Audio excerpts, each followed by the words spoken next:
Hello, good afternoon, everyone. Since Smita ma'am is unwell today, so I'm here to take the class in place of her.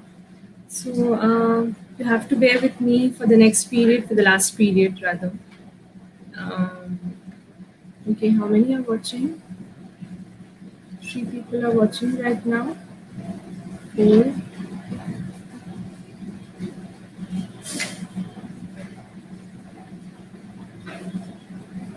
Good afternoon. Good afternoon, Aditya.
Am I audible to you all clearly? Yes, Ratan, Rakesh, everyone, Dipannita. Good afternoon. Good afternoon.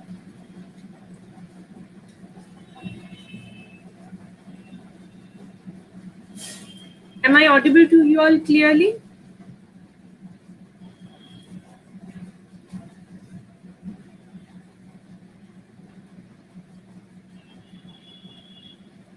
Good afternoon, Orkutapa.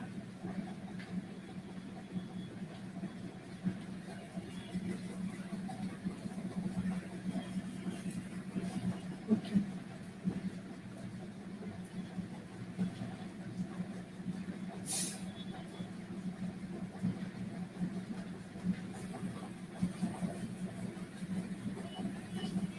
Good afternoon, Moina. Good afternoon.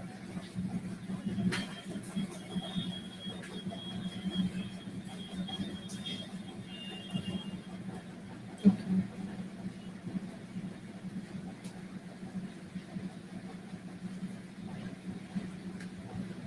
Good afternoon, Aditi.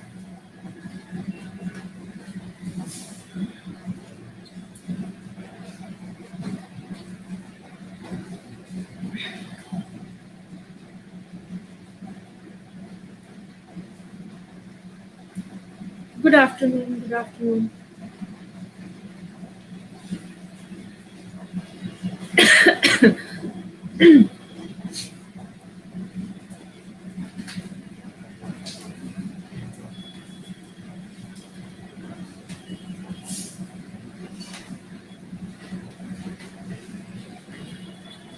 So you are stuck with me in the last period, and yeah.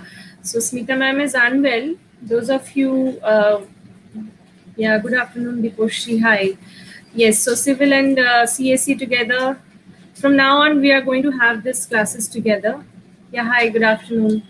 And please, no, you know, two departments are going to be together in my class, and peace out, please. No one is going to say anything about it. Yeah. 29 people are watching right now. I think I can wait for 3-4 minutes to more people to join. I can wait for that.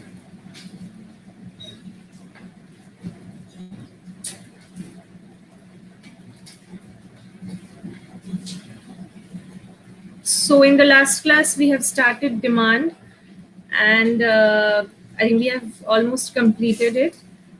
With CSE, I couldn't do the quick review thing, so I'll start. But before I start today with supply, I just want you to give a small class activity. I understand that physically all the activities are not I'm not being able to do so, because if I would be there physically taking your classes, then it would be easier to do the class activities. But now that's not happening. Given that's not happening, I have to plan some activities which can be done online. So we can have such an activity first. It's an ice breaking activity, so we can have that first, and it's based on opportunity cost basically, and so that I can also have an idea whether you are actually studying or not. And so we can have it first, and then we can move on to demand supply, the whole thing. And once I'm done with supply, I just need one more lecture on elasticity, and then this second subtopic is going to be finished. So I want to move slowly, and once I'm done with two subtopics, I think I can give you an assignment, and that's going to be an interesting one, because two subtopics are good enough material to do an assignment. So you can do that. So yeah, how many people have joined? 39. Okay, 39. Uh,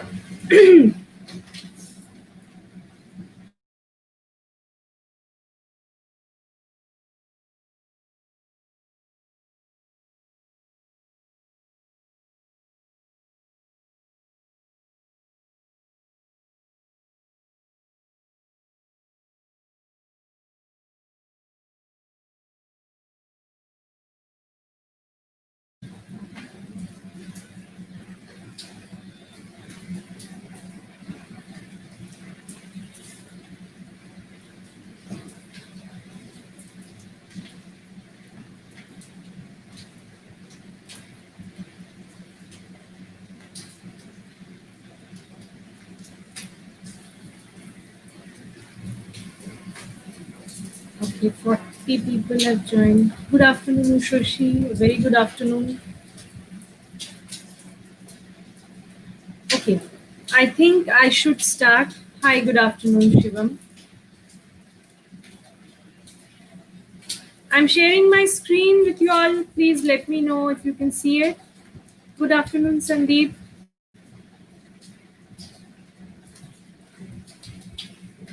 I'm sharing my screen with you all.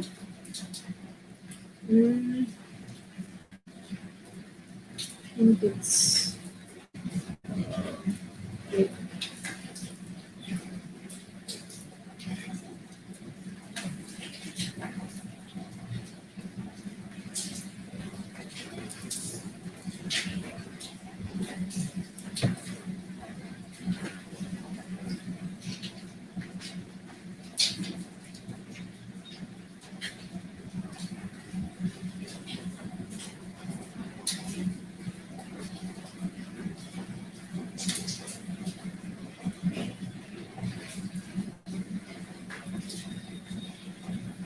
Yeah, so I have this. Okay, is the PDF visible, or should I zoom it a little bit?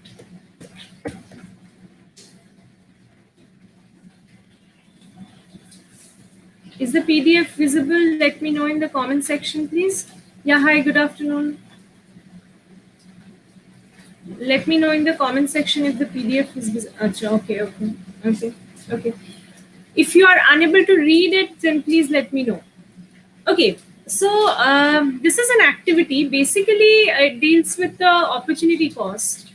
The concept of opportunity cost, just read it out. And I'm reading it out for you.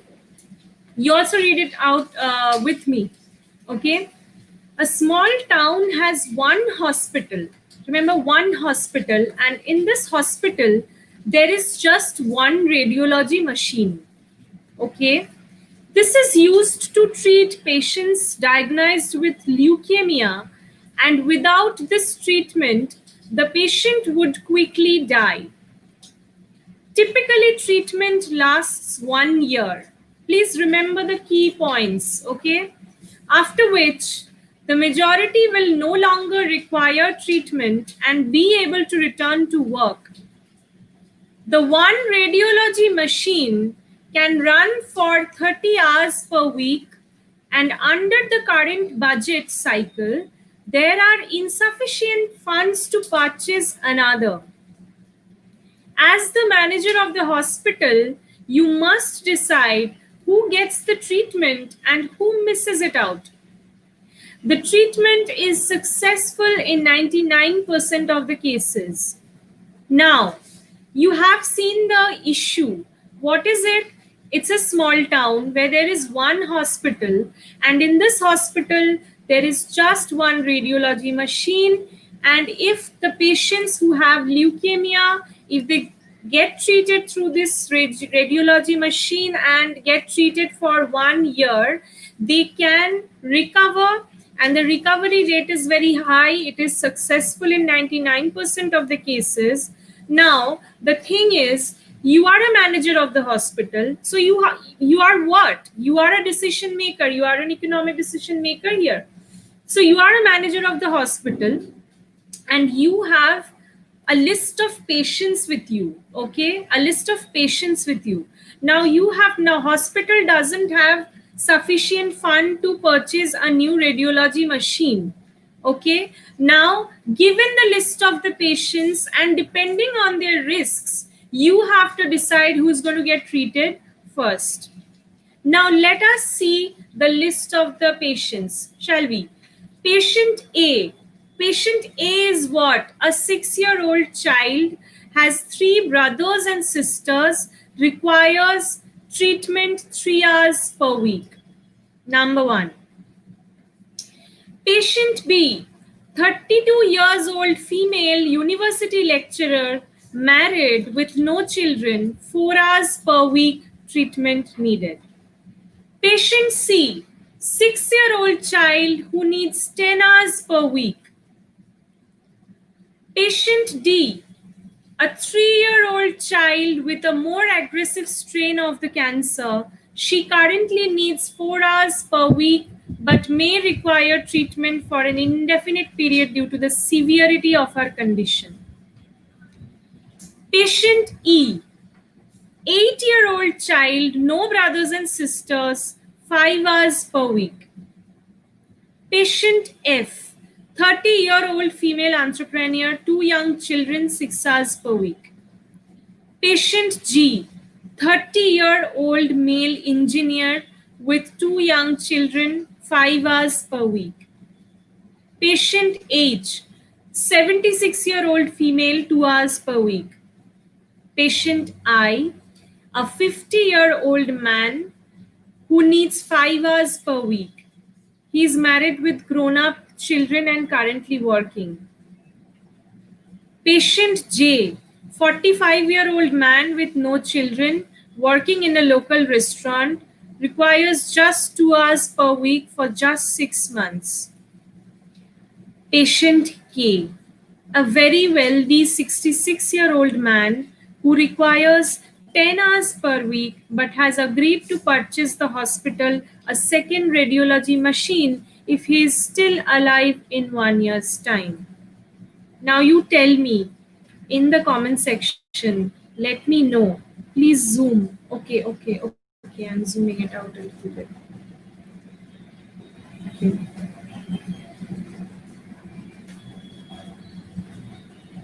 Is it fine now? Is it visible?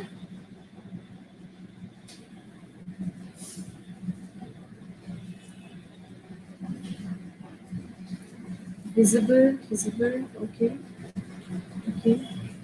Is it fine now?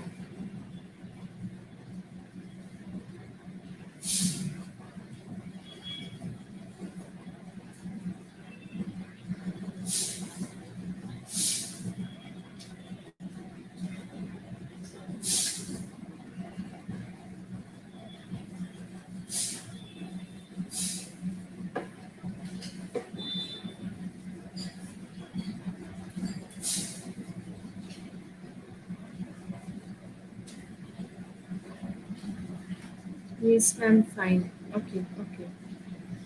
So tell me who is going to get the first preference and who is going to get the second preference.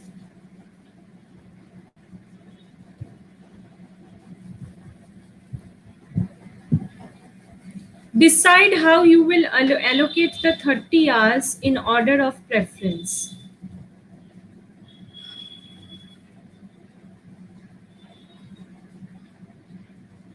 These are the things.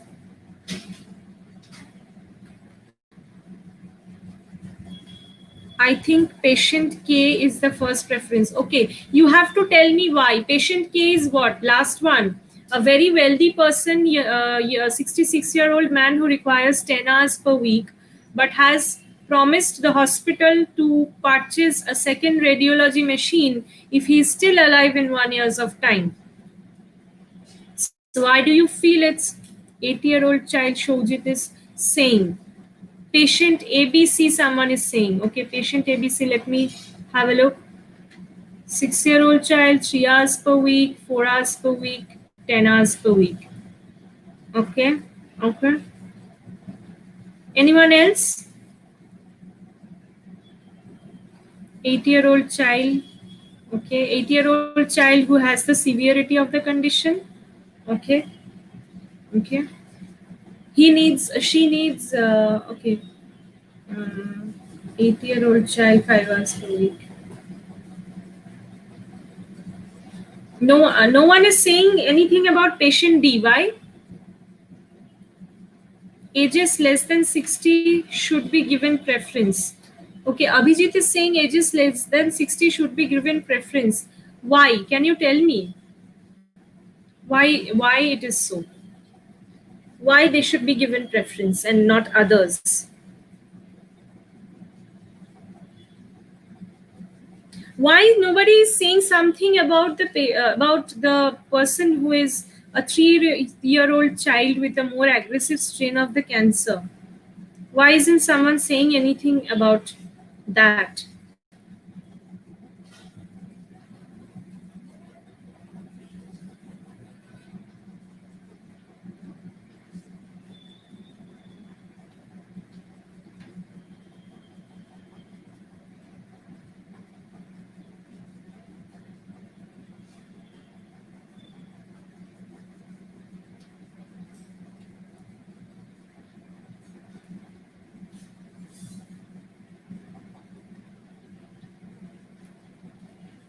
Okay, can I tell the answer? KAHBDEGI. Patient K because he has promised to. Okay, fine. Patient D. KAHBDEGI. That's an interesting ordering. Strangest Storm. I don't know your name. Anyway, okay. K A H. Okay, KAH. KAH. Okay, okay. BDEGI. Okay. Okay, what I feel, okay, I have heard all your answers. What I feel is, yes, patient K should be there in the first place, because you see, you are a manager of the hospital, so obviously you have something at the back of your mind that, okay, fine, if this person is giving me another radiology machine, if he is still alive, for which the probability is pretty high, because in 99% of the cases the patient is recovered, so the probability is high, and he's just marginally above 60, so probability is high that he will be alive. And so if he can purchase another radiology machine as he has promised, then it will be a benefit for the hospital. So yes, patient K. So 10 hours is allocated for patient K. But again, you are a hospital, you are a manager of what? A hospital. Okay. So obviously you have to think about the people who are suffering. So patient D comes next. K, after that D. And after that, see who comes. After that comes After that comes 30-year-old male young engineer with 2 young children. And then comes 30-year-old female entrepreneur, 2 young children. Why? Because they have dependency. 2 young children are dependent on them. 76-year-old female won't be coming. 76-year-old female with no dependency at all, she will come at last. Okay? And before that will come patient I, a 50-year-old man who needs 5 hours per week. He's married with grown-up children. Grown-up children and currently working. So grown-up children means they are like well grown up and he has the less dependency. So how do we order the patient K first? Because yes, of course, he has promised the hospital to buy a next radiology machine. Then comes patient B because of the severity of the condition. Then comes 30-year-old male engineer with 2 young children. Then comes 30-year-old female entrepreneur with 2 young children. Then comes 6-year-old child, 3 brothers and sisters, requires 3 hours per week. Then comes, yes, patient B, 32 years old female university lecturer with no children, 4 hours per week. Then 6-year-old child, 10 hours per week. Then 50-year-old man with grown-up children. And then at last, 76-year-old female. So you see this kind of decision. Yeah, okay. So many answers have come out. Okay. Patient K first, though he is old enough. Okay. Though he is old enough.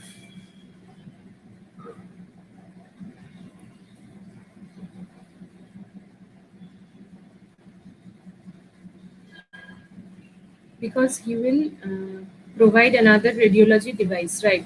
I think giving treatment to patient D would be waste because chances of him surviving will be less.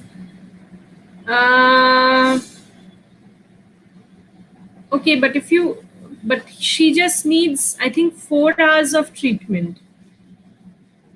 Okay, Shourav is saying patient D would be a waste. A lot easier to provide treatment to each and everyone, right? Right? Now the hospital manager need not make any choices. And my order is KAHBDEGI. Okay, fine. Okay.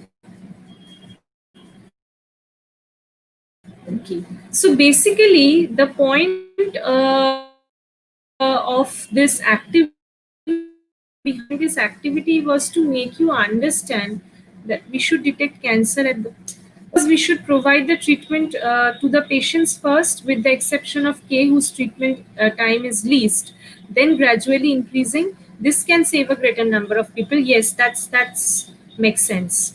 Right, right. So basically, the whole idea behind this activity was to make you understand, how actually while taking decisions we are, driven by the concept of opportunity cost. You see, everyone is saying, I mean, all of us are clear about the fact that obviously patient K is going to get the preference first. Because why? Because opportunity cost. Because if we don't give the treatment to him at first, we don't get the radiology machine. And the radiology machine has quite a high probability of treating the patients. So see, this is the whole idea of opportunity cost, and this is the whole idea of rational decision making, again, where economics helps us, right? So this was the whole, idea of doing this activity with you guys. Anyway, okay, let's move on to the demand supply thing. Okay. I'll take all your, if you have any question, please keep it posted in the chat box. I'll take all of your questions at last. Okay. Yeah. Okay. Why is the slideshow not working? I don't know. Okay. Now what?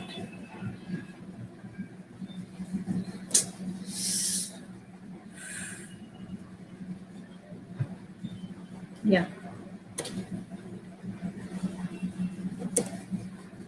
So I have taught you all of this in the last class: demand, circular flow of income, inner flow, outer flow, and how the demand curve looks like, and what is the difference between individual demand and market demand. Like individual demand is your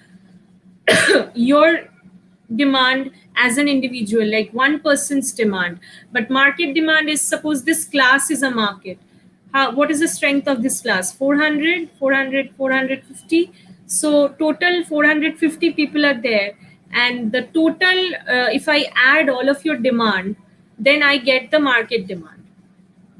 I'm selling what? I'm selling economics in this market. So the total demand of economics is probably, if I add up all your demand, then that's what the total market demand is. And so the individual demand curve as well as the market demand curve is a downward sloping curve, because as price increases, people have a tendency to buy lesser amount of the product.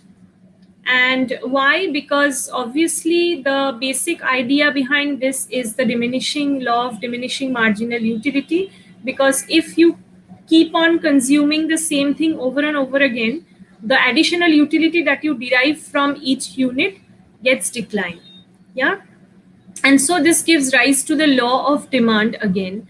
The demand curve basically depicts the law of demand, which means, which states that ceteris paribus is the Latin word which means everything else remaining equal.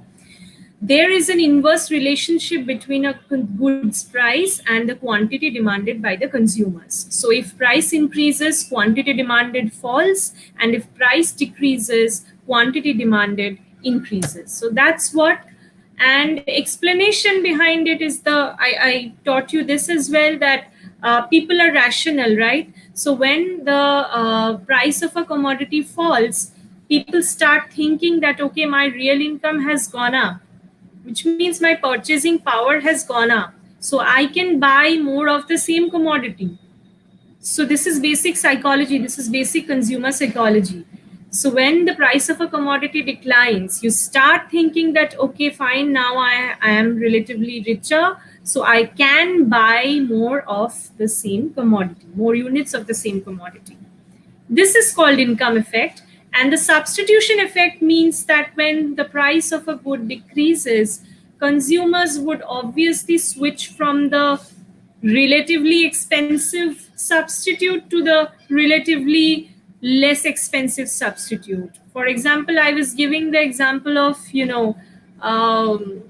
say, okay, nice example is Netflix and Prime. Maybe you are, or Hotstar, say Amazon Prime and Hotstar. So suppose you are not a fan of a particular show, but you are a fan of the genre.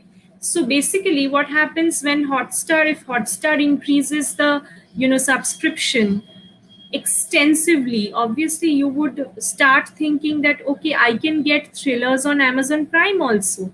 Not a particular show I'm talking about, I'm just talking about the genre.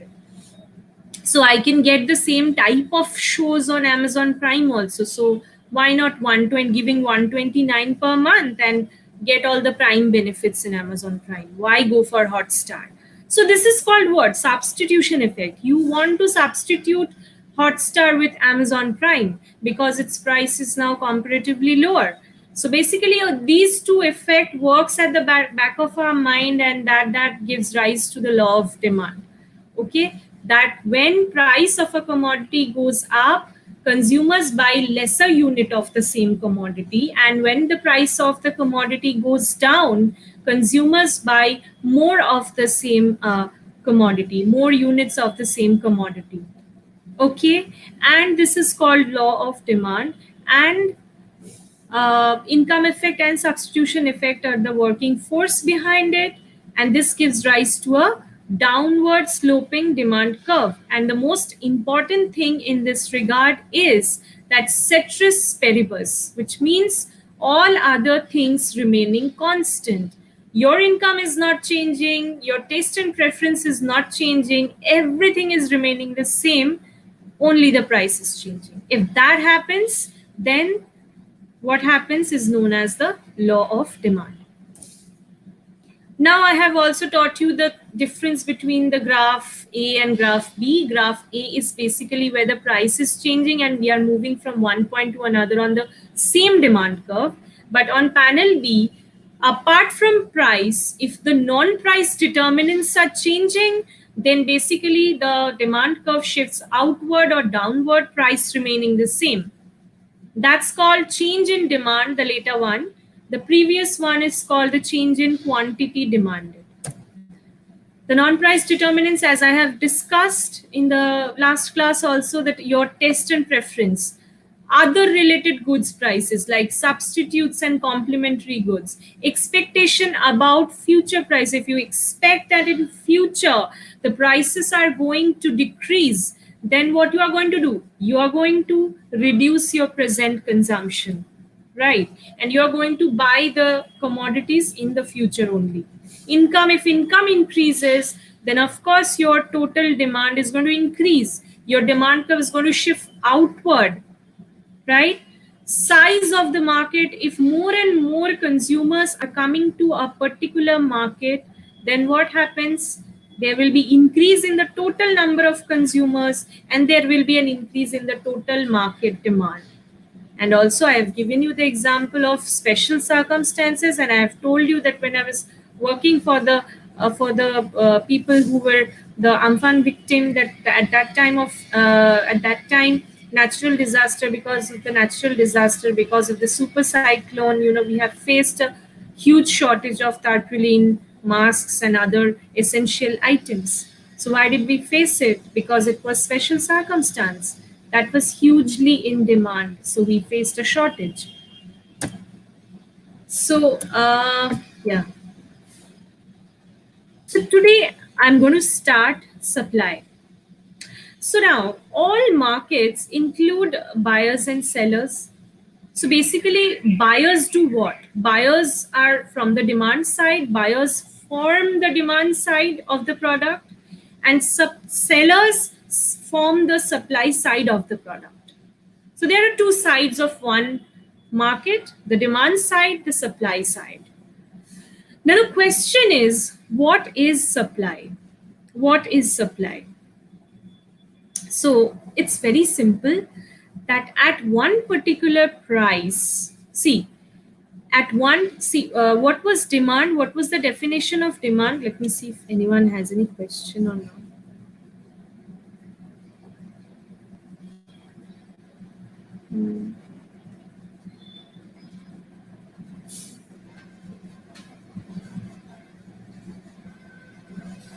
Okay.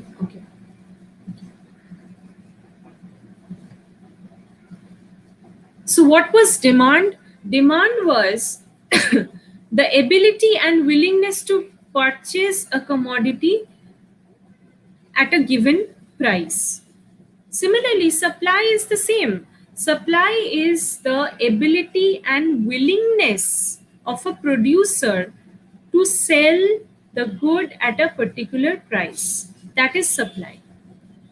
There also two keywords are very, very important: ability and willingness. Like you are willing to supply, but you don't have the infrastructure to produce it in the first place. Then that is not supply. If it's in your head, it's not supply. You are a producer and you are thinking that at 5 rupees unit price, I'm going to supply 100 units of the product. No, that's in your head, but you don't have the ability to produce it. You don't have the infrastructure to produce it. That's not supply. That's in your head. That's your willingness. Again, so the ability and the willingness of the producer to sell the goods in a market in different prices, that is called supply. So supply is basically a schedule or a curve showing how much of a product producers will supply at each range of possible prices during a specific time periods. Now here we have to remember certain points. Suppose I have so many students in this class. Suppose they are all different producers. Okay, they are producing different things. Suppose you have a shop, someone is selling, someone has a bakery, someone is making cake, someone is cooking food, and someone has started a startup making handicrafts, small things. So see, the person who is a baker, or person who has a bakery, dif- and a person who is selling handicraft or artwork, obviously their cost of production is different. The cost that the person who has a bakery, that a person is incurring, is different from the cost of the person who is selling handicraft, right? So different producers have different cost of production. Now some firms are more efficient than the others. They can produce their products at a lower price. Suppose one student who has a bakery, he or she can produce the commodities in a more efficient manner than the artist. That can happen. That can happen. So the bakery, the person who has a bakery, their cost of production is lesser than the artist's cost of production. Firms with lower costs are willing to sell their products at a lower price. Obviously, if you are incurring a lower cost, if you compare a bakery with an artwork, obviously you will find a huge difference between the price of the two products. An artwork requires different kind of effort, a bakery requires different kind of effort. So obviously firms with lower costs will be willing to sell their product at lower price because they want to attract the customers. Simple. However, as the price of a good rises, more firms are willing and able to produce and sell their goods in the market, as it becomes easier to cover high production costs. That is why we see that as price increases, the suppliers who are willing to supply the product also increases. The quantity that is supplied in the market. Because obviously, as a producer, what is your motive at the end of the day? Maximizing profit or maximizing revenue, maximizing sales. So as the price goes up, you will be willing to produce more quantities of the same product. You will be willing to sell more quantities of the same product. And that's why we see a positive relationship, just unlike the demand one. We see here a positive relationship between price and quantity. So the law of supply states that ceteris paribus, again, all other factor remaining the same, there exists a direct relationship between price of a product and the quantity supplied. Okay, so there's a direct relationship, means it's a positive one-to-one relationship between price of the product and the quantity supplied, which means that as price of the product increases, firms will increase their output, firms will supply more. As price decreases, on the other hand, firms will decrease their output and firms will supply less. So this particular thing, or this particular law, gives rise to a positively sloped, upward sloping supply curve. So unlike the demand curve, you can see the supply curve is upward sloping or positively sloped. At lower prices, a lower quantity is supplied. No producer is willing to sell their product at lower price. Are they? No. At higher prices, firms wish to supply more candy. If we, again, take the example of the candy market. So, notice, here you have to notice different things. The supply curve intersects the price axis. See, the supply curve doesn't start from zero. Okay. The supply curve intersects the price axis around $1. This is because no firm would be able to make a profit selling candy for less than $1. So $1 is the minimum price. Zero cannot be the minimum price. That's why we can't start the supply curve from zero. We cannot. because 0 is not the minimum price. What is the minimum price? If a firm or if a producer has to operate in the market successfully, there has to be some positive price, right? So we have to start the supply curve from $1. Okay. So the p-intercept, that is the vertical intercept of the supply curve, will always be greater than 0. So that is a thing that you have to keep in mind. So do not start your supply curve from 0, because 0 is not the minimum price. The minimum price is 1. It can be $1. The currency really doesn't matter. The unit matters. It can be $1. It can be 1 rupee. Okay. So if I see, you have started your supply curve from 0, I'm going to deduct 1 mark. So let me see if there is some question or not. Ma'am, why the graph is starting from 0? Where? Which graph? Which graph is? Okay, ma'am, understood. Okay, fine.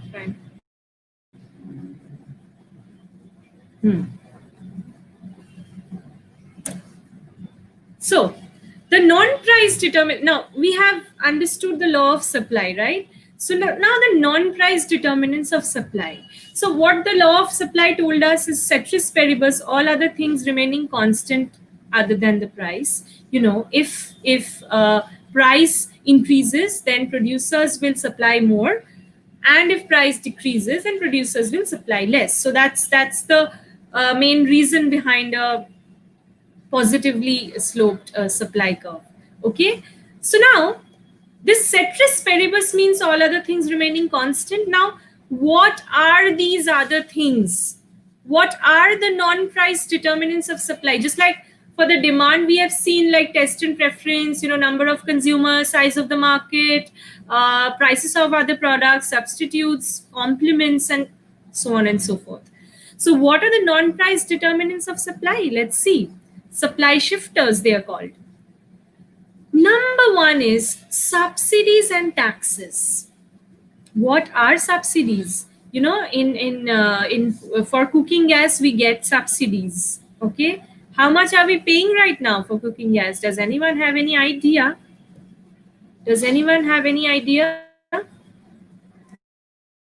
How much are we paying? How much are we paying right now for cooking gas? And do you have any idea that your subsidy is getting deposited in the bank every month?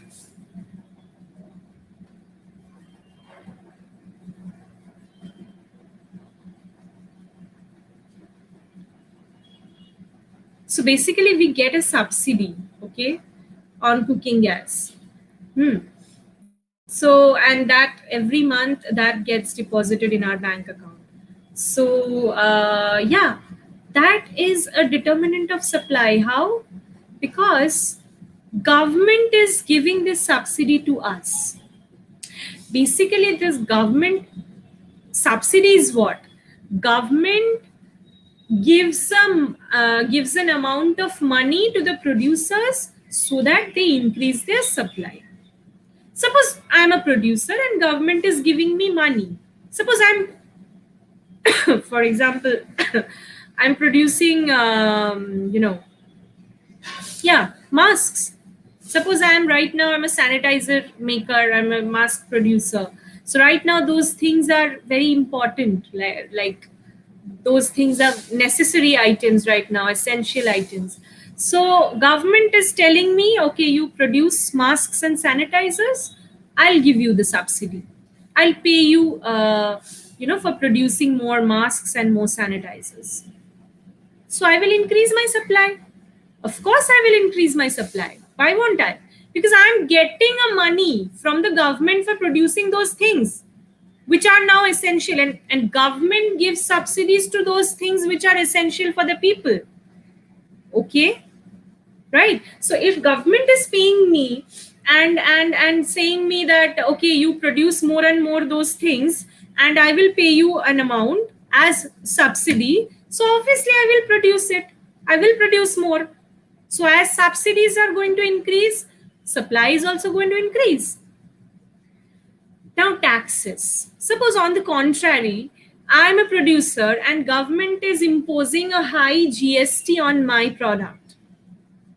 That will discourage me to produce more, because as I produce more, I will have to pay more GST. So if taxes increase, taxes levied on the producers are increasing, then the supply is going to decrease. Okay. Technology. Number two is technology. Is subsidy and taxes everyone understood? Subsidy and tax.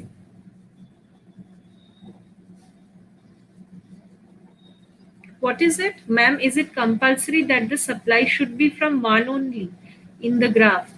No. Supply should be starting from the minimum price. That's what I'm saying. Whatever it is, it can be two, it can be one. Okay. So that depends on the supply schedule that you are given. I hope I have made myself clear to you. So technology. New technologies make production more efficient and increase supply. Suppose a new technology comes which is very, very cost effective, so that increases production more and increases the supply. Other related goods price. Substitutes in production. If another good that a firm could produce rises in price, firms will produce more of it and less of what they used to produce. Suppose commodity A and commodity B are substitutes of each other. So if commodities A's price and firm is producing commodity B, suppose A and B are substitutes of each other and firm is producing commodity B. So now suppose commodity B's demand increases, then what will happen? Firm will, so its price also will increase, and then firm will shift from commodity B to commodity A because it is now more profitable to produce commodity A. Resource costs. If cost of production falls, then supply will increase. Of course, your cost is decreasing. The raw materials that you are purchasing from outside, that is less costly now. So obviously you are going to buy more of it and supply more of the product. So if your cost of production goes down, your supply will increase. Expectations of the producers, that is also very important. So if you expect that in future your prices are going to rise and not now, so you will supply less now, because right now it's a loss for you to supply. If you supply in future more, then it's a profitable option for you. So if you expect, if as a producer you expect that in future prices are going to increase, then you can supply more in the future and less now. Okay. And obviously size of the market is the last determinant. If the number of firms, if more and more producer enters the market, supply will increase, and if some producers leave the market and stop producing, supply is going to decrease. It's very easy to understand, the last one. So yeah, take some questions. Okay. Does anyone have any questions so far, or should I proceed and finish this thing? If anyone has any question, please do ask.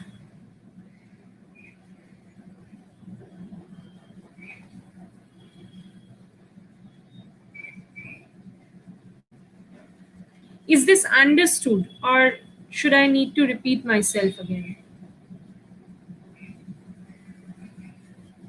Is supply understood by you? Supply, what is supply? What is the law of supply? How the supply curve looks like? Why it is looking like that? Diposhri, you are saying no, ma'am. That means you understood. Okay, clear. Shojit is saying clear. Okay. Others?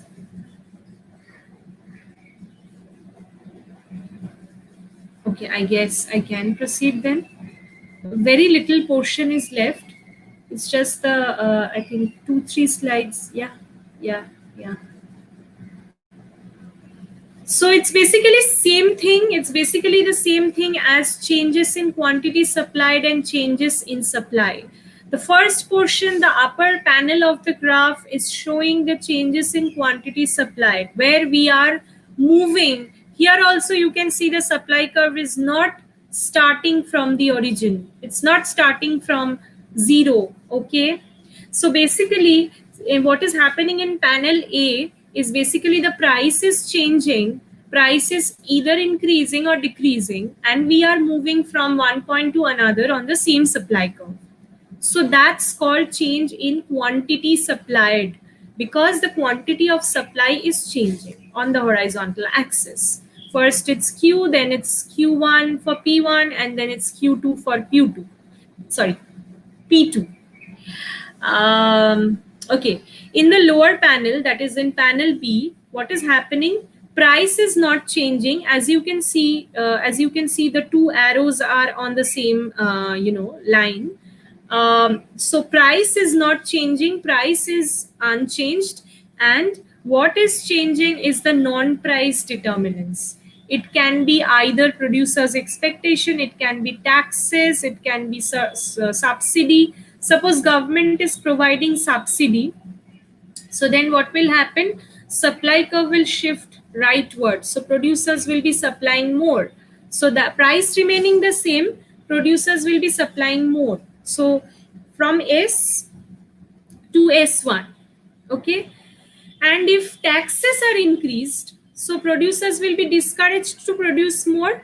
So from S, producers will move to S2, leftward. Always remember that rightward shift means doesn't matter for which curve we are saying, demand curve, supply curve, whatever it is.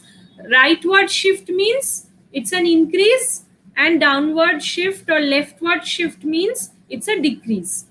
Okay, downward for decrease, outward for increase. So D and that thing. Okay, this way you can remember the whole thing. So this is basically very easy. Now we look at a very simple thing, and what we often refer to is the market equilibrium. Market equilibrium is nothing where a market is in equilibrium when the price and quantity are at a level where supply demands equal. The quantity that the consumer is demanding is exactly equal to the quantity that the producers are supplying. Okay, so basically in an equilibrium, if a market is in equilibrium, we can say that there is no shortage, there is no surplus, no extra output is left, or no shortage is being created. Basically, equilibrium is a position where the market clears. Every unit of output that is produced is consumed. So that is an ideal situation. But often that ideal situation doesn't occur. We see in real life, market is often in disequilibrium. But ideally, a market is in equilibrium where price and quantity are at a same level where supply equals demand. So we can depict that, and equilibrium price is often referred to as PE, and equilibrium quantity is often referred to as QE. Okay, so we can depict this in form of a simple graph. Let's say the candy market example. Let's go back to the candy market example again. So you plot the blue demand curve and you plot the green supply curve in the same graph. On the vertical axis, you have price of the commodity. On the horizontal axis, you have the quantity of the commodity. So on the same graph, you plot the demand curve as well as the supply curve. Wherever these two curves, demand curve and supply curves, are intersecting each other, so they are intersecting each other at equilibrium point. That point where demand curve intersects the supply curve is called the equilibrium point, and the Corresponding price is called the equilibrium price, and the corresponding quantity is called the equilibrium quantity. So at this price and quantity combination, whatever the consumers are demanding, the producers are supplying. So basically there is no shortage, there is no excess. There is no shortage, there is no extra, there is no disequilibrium situation. Everything is clear. So quantity supplied equals the quantity demanded and the market clears. This is called a equilibrium situation. So we can just, we have like plotted this thing, a hypothetical demand and supply curve. Suppose at a price of $3, what is happening? You can see a disequilibrium situation here. Okay, just look at the graph. At price of $3, what is the supply? Tell me. At price of $3, if I draw a horizontal line to the supply curve, then we can easily understand that at a price of $3, the suppliers are willing to supply 12 units of the commodity. Okay. Okay. But what is demand at price $3? Only 8. Isn't it? So at $3, we see a disequilibrium situation. At $3, producers are producing 12 units, but demanders are demanding only 8 units. So there is an excess. Okay, producers are producing 4 units extra. Okay, now consider a price lower than that, $1. At $1, producers are producing how much? Only 8 units. Okay, but demanders are demanding how much? 12 units. Then there is a shortage. How much is the shortage? 4 unit. So at $3 we have an excess of 4 unit. At $1 we have a shortage of 4 unit. But if we slightly increase the price from $1 and slightly decrease the price from $3 and come to $2, what we see is suppliers are supplying 10 units and demanders are also demanding 10 units only. So at this price and quantity combination, the market is clearing. No supply, no excess supply, no shortage. No surplus, no shortage. So this is called equilibrium. Only at PE, that is $2, this market clear. At any other price, we can say that the market is in disequilibrium. So any situation away from equilibrium where there is either a shortage or a surplus is known as a disequilibrium situation. Now, can I ask you a few questions? Okay.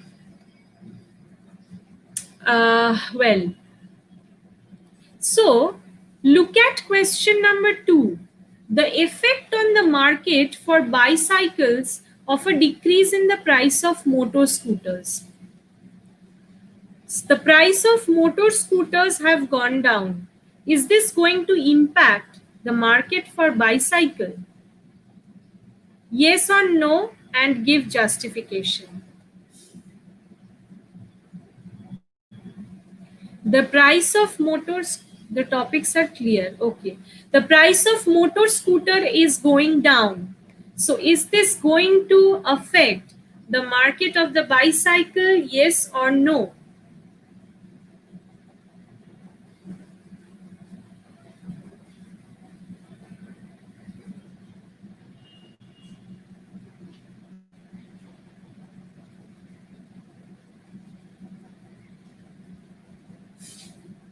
No. Okay, Showjit is saying this is not going to affect the market of bicycle. There is no effect. Anyone else? Does everyone thinks the same? That price of motor scooter is going down. So there is no impact on the bicycle market. Why is that? It will not affect the bicycle, ma'am. Rather, it will. Yeah, that's what I wanted to know. That affect means what? It can affect positively, or it, yeah. Diposhi is saying yes. Yeah, it can affect positively, it can affect negatively, but it will affect, right? It will have an impact on the bicycle market, because if the motor scooter is a good substitute of bicycle, so if prices of motor scooters go down, then what will happen? People will buy motor scooters more. It's a convenient option, and now it's less costly, so people will buy motor scooters more. So bicycle demand for bicycle, sorry, supply for bicycle is going to go down, because no demand of bicycle is any longer there. So producers, why will producers supply bicycle anyway? Am I clear? Because the same producers who were producing bicycle before, it's now profitable for them to produce motor scooters, because motor scooter and bicycle are substitutes. Okay. Hmm. Hmm. Next, okay. Okay. This is nice. This is nice. I'm highlighting this actually. This is nice. The effect of a news report. Sorry. The effect of a news report that says people who ride bikes live longer. The effect of a news report that says people who ride bikes live longer. How that is going to impact the market of bikes? Propaganda, right? Mainstream media, what does it do? They do this kind of propaganda, for certain people. Anyway, so if mainstream media covers a news like that, like people who ride bikes are going to live longer, obviously, over time the demand for bike is going to rise, and bike producers are going to come up with different ads and stuff like that, and they're going to increase their production of bikes, right? And that's a funny story actually. No effect. No effect. Don't you think media has a huge impact on our lives? Of course it has. If you yeah, it's basically controlling everything in this country, forget this country, everything in this world. So yeah, if mainstream media comes out with a news like this, people who ride bike live longer and stuff like that, yellow journalism, so yeah, bike production of bike is going to go up, and bike companies are absolutely going to grab this opportunity to have more market share. Yeah, so that happens. Okay, so yeah, this kind of questions you will get, where you have to actually don't need to mug up anything and have to actually use the concepts in your head. So okay, I think half of the class is like asleep. Whoever is waking up, whoever is there paying attention, well, thank you for your attention. And so I'll see you in the next class then. Do you have any question? Without video, we can't play. Okay, fine. Do you have any question you can ask, or otherwise I'll end the broadcast.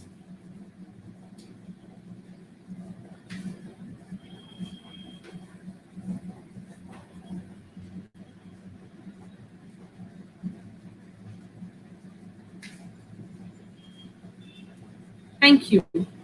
Okay, I guess that's it then. Okay, we'll see you all in the next class. Okay, bye. Have a great day. Yeah, thank you.